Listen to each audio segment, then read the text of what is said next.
سرخط مهمترین خبرها: ضد زنی که در نوار کودکش را میزد، پرونده جنایی باز شده است. بلاگرهای تاجیکستان در 3 ماه بیش از 500,000 انداز سپاریدند و هشدار به نفرانی که میخواهند به حج روند.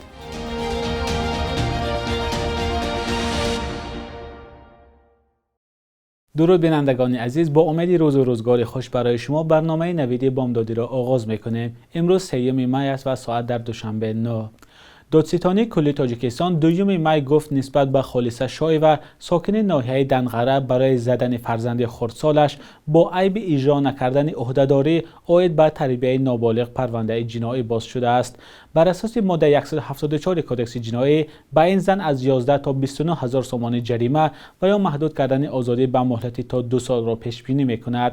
نوار زدن طفل 2 ساله تاجیک از سوی مادرش طی 1 هفته اخیر در شبکه‌های اجتماعی پربحث شد. دادستانی کلی تاجیکستان در شرح قضیه لطکوب طفل از سوی مادرش گفته است این حالت در پی یک مناقشه اولیوی سر زده، خالصه شایعه با هدف قصاصگیری و عذاب روحی دادن سابق شوهرش صفی‌الدین علیف فرزند خردسالش را کوفته است. نظر خالصه شایعه به پرونده الحال معلوم نیست، اما 2 روز پیش او در صحبت با رادیوی آزادی گفته بود وقتی کودک غم داد عصبم ویران بود، زدم، بعد چی؟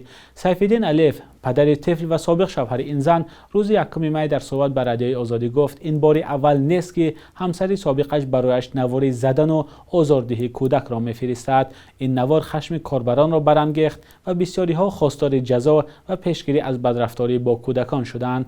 بینندگان عزیز، به نظر شما راه حل مسئله چیست؟ می توانید نظرتان را در زیر این برنامه نویسید.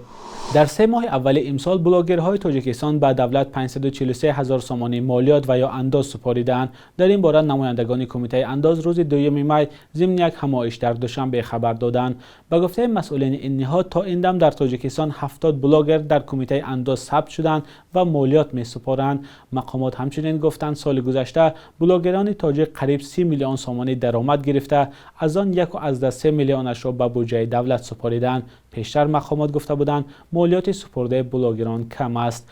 ثبت نام بلاگرها در تاجیکستان سال 2020 شروع شد. مقامات به این بخش زمان توجه کردند که صف بلاگران به خاطر گرفتن درآمد افزود. کمیته انداز گفته است تا این مدت به 80 بلاگر برای ثبت نام آگاهی داد. تشکیل حج فرضی در صلاحیت آژانسی ها و شرکت های سیاحی نیست و آنهایی که توسط این گونه شرکت ها به عربستان سعودی می روند اخراج کرده می شوند. در این باره کمیته امور دینی ازبکستان خبر داده است.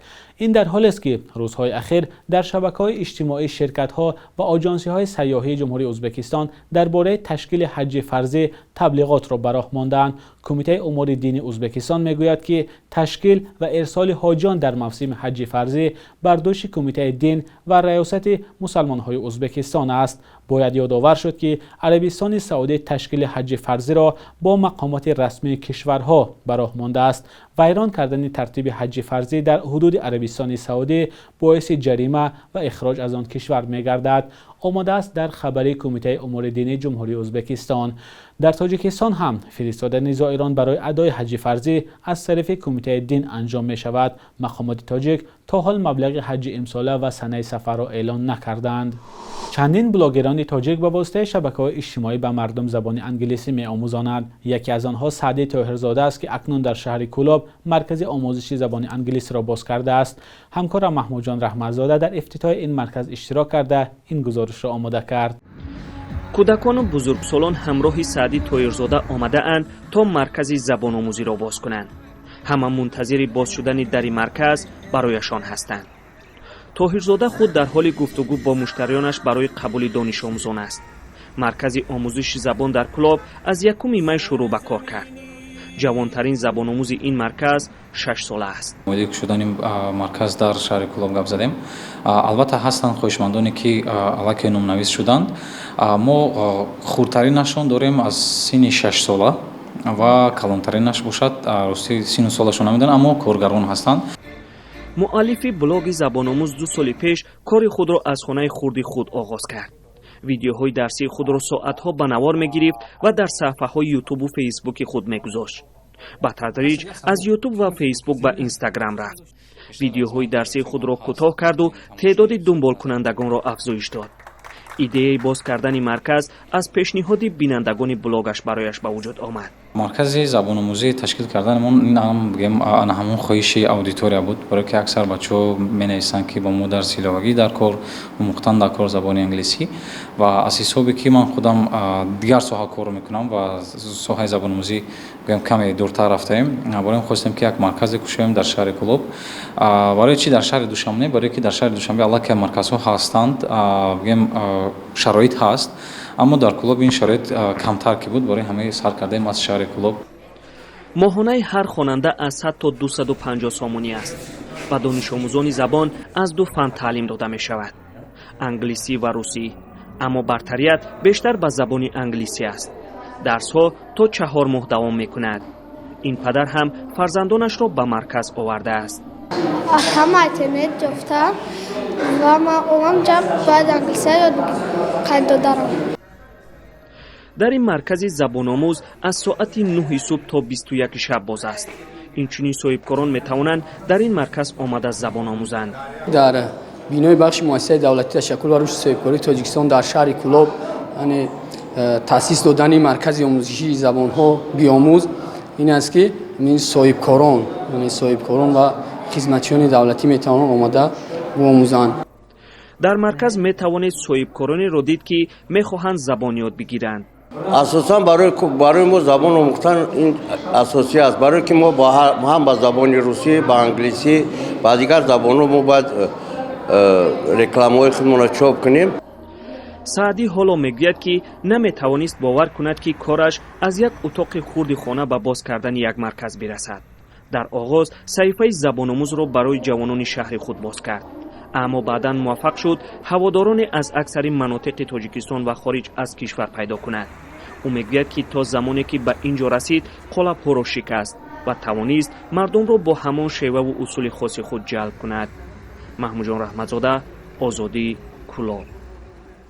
در ولایت بریانسک روسیه که با اوکراین هم مرز است در راه آهن ترکش رخ داده است. دوام 2 روز اخیر این ترکش دوم است که در این منطقه رخ می‌دهد. الکساندر باگومز رئیس این منطقه گفته است در ایستگاه سنژتسکی دستگاه ترکنده نامعلوم به کار درآمد. مقامات روسیه گفتند این حادثه ها تلفات جانی نداشت. اداره راه آهن روسیه خبر داده است که یک قطار پیشتر یا لوکوموتیو و تقریباً 20 واگن بارکش از خط راه آهن بیرون شدند. پیش از این روز 1 می در نتیجه ترکش چند قطار بارکش که محصولات نفتی انتقال می‌دادند از خط راه آهن بیرون شدند. بعد تجاوز نیروهای روسیه به خاک اوکراین چندین مراتب از ترکش در راههای آهن روسیه خبرها نشر شده بود. بخش یک روز تاریخ را همکارم خرامان بقازاده تقدیمتان می‌کند که مهمترین تحولات تاریخی در روز 3 می را فرا می‌گیرد.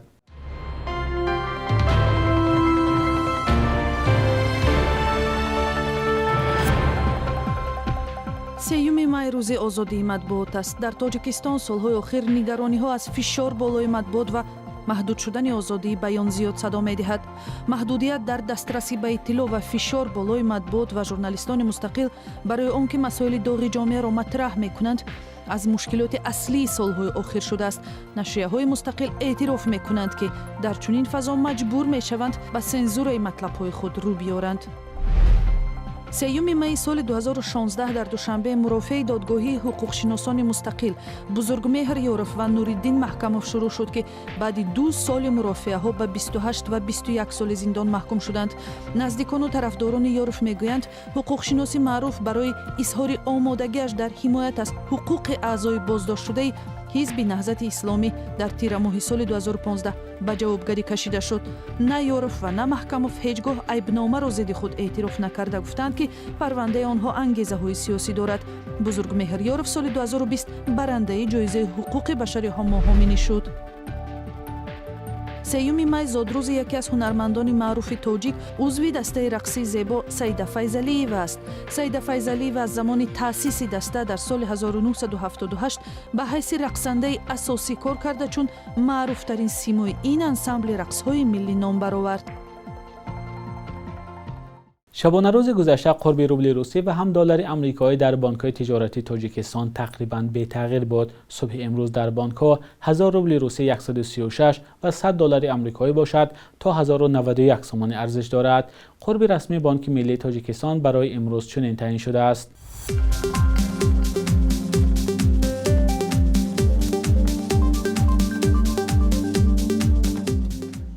بینندگان عزیز، مهلت جدا شده برای برنامه نوید به انجام رسید. خبر و ویدیوهای از این بیشتر را در سامانه رادیوی آزادی با نشانی azadi.org و صفحه آزادی ویدیو در یوتیوب پیدا کنید. تا فردا در همین وقت و ساعت، خدا نگهدارتان.